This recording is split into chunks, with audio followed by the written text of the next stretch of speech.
Ya reka rujya vuga rya zavuga na assalamu assalamu alaikum wallahu tabarakatu nyina muretse aracari madimbi ndetse gatanu buri gatanu dukora kakaze kacu kwitonza ndizi gucunga nta kindi tutonye filime yacu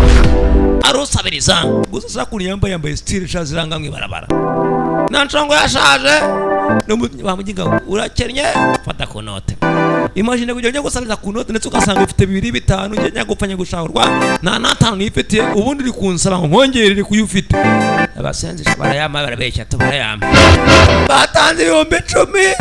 yewe naramugaye bamugaye gute bana 10 rero yashiraza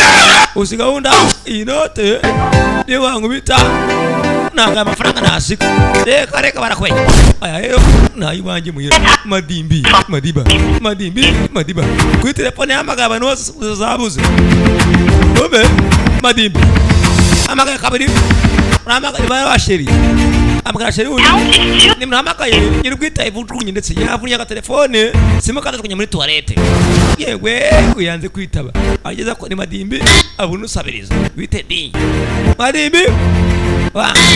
kafaranga ubundi ko ufite kenshi amusense we ewe rero usigahunda ikunesta ye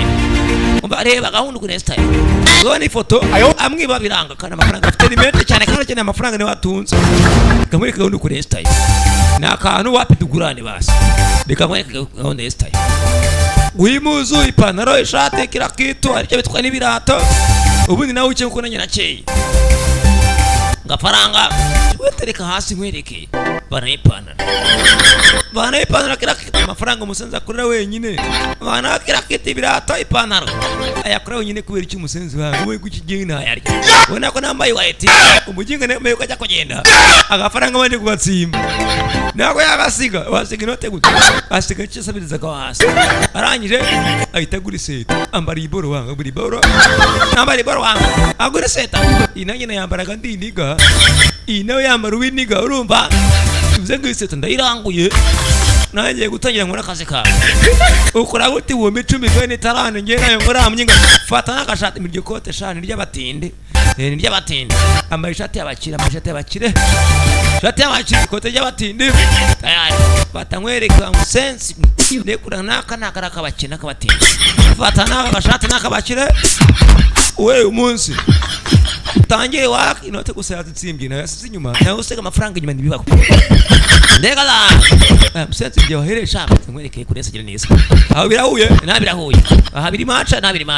fata nakagofira nikimenye nenye ngo mfashe yawe ne ibirata ambari byanjye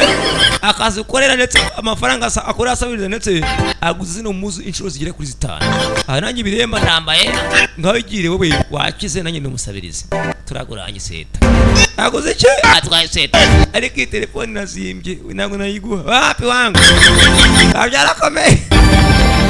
mwamaye wega nakomeye we kandi mashine mwamaye nimbe ni wambere nse nagwaza kare kimuga arasabiriza ntakora cyangwa matane mwamaye wambere aramuhereza yewe wabira makano wakabira kano ura mafaranga urakoze cyane akanote akagureta kagobeka ureba ararwaye uyabaye ikimuga arakagobetsa akaguru aha ndayakorera yewe wafasha mwamaye wangu nubona ko biryoshye undi nakundi uretse asubiza murakoze cyane gucunga murakoze cyane ati haruwaje arahaguruka amafaranga hagaze arangije agobeka kaguretse kandi amaye agafaranga hagaze ngo yagenda aragaruka kandi amaye agafaranga kambere wakonyeye kama wangu namuginge ko mukanya maraga ndetse igimuga wagarara wangu nibitagenda ubwa kabiri nkamubwira ngo wamaye tugenda kandi wihuta ahitazinga ndagiye wangu barakubeshe reka nabeshaga namarariro ni kwa kundi aracyanditse Madiba comedy 5 kwa 5 assalamu alaikum madimbi.